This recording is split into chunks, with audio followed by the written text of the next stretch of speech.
कुछ पेशेंट्स ऐसे होते हैं जिनके पास डोनर के अलावा कोई और ऑप्शन नहीं बचता है and we have to go for the donor, तो उस केस में क्या डोनर शेयरिंग अलाउड है, कैसे डोनर सेलेक्ट करनी चाहिए, क्योंकि कुछ सेंटर्स बहुत ही लो कॉस्ट में डोनर कर रहे हैं, so what would you like to say about that? See actually क्या होता है कि जब हम डोनर का मतलब क्या होता है, हम जो एग पार्ट एक फीमेल से लेने वाले थे वो ना लेके हम किसी थर्ड पार्टी से ले रहे हैं. So for that first and foremost what we should do is we should match the blood group. We should match the features, the complexion, the skin color, the eye color, so that हम उसको एक socially acceptable baby दे पाएँ. पहली चीज़. दूसरी चीज़ ये कि जो donors होती है ना, they are not supposed to be shared.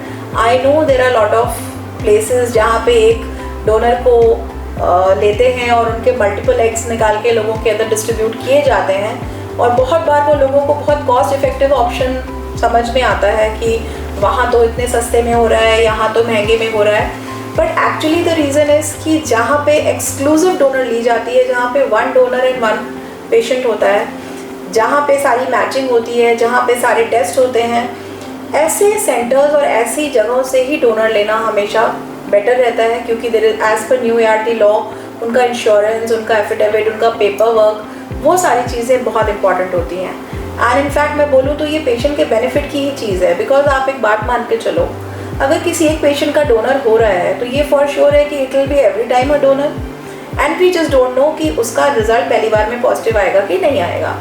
अब सपोज वो किसी ऐसी जगह जाता है जहाँ से वो अपने डोनर को लेता है और डोनर एक का ट्रांसफ़र अपना लेता है, बट उसकी अगर शेयरिंग हुई होगी तो उसको एक ही ट्रांसफ़र मिलेगा, उसको सब्सिक्वेंट साइकिल्स का बैकअप नहीं मिलता है.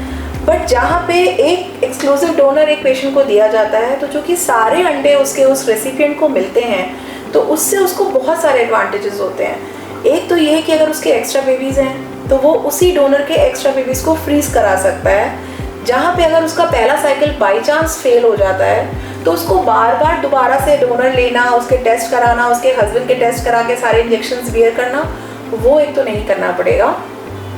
दूसरी चीज़, अगर वो पॉजिटिव हो जाता है तो उसके जो रखे हुए बेबीज़ हैं वो उसके सेकेंड प्रेगनेंसी के काम आते हैं, जिसको वो अगले 3 साल 4 साल 5 साल के बाद भी आके ले सकता है with the same mother inheritance जो उसने पहले बेबी की ली थी.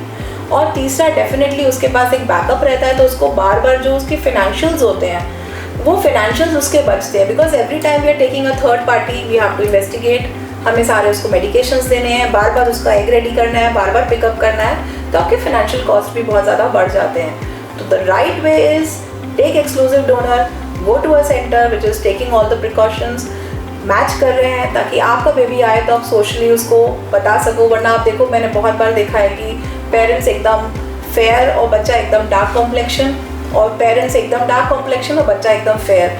ये मैक्सिमम केसेस उनमें होता है जहाँ पे कोई मैचिंग नहीं होती है और रैंडम सिलेक्शन होता है किसी का भी कैसे करके.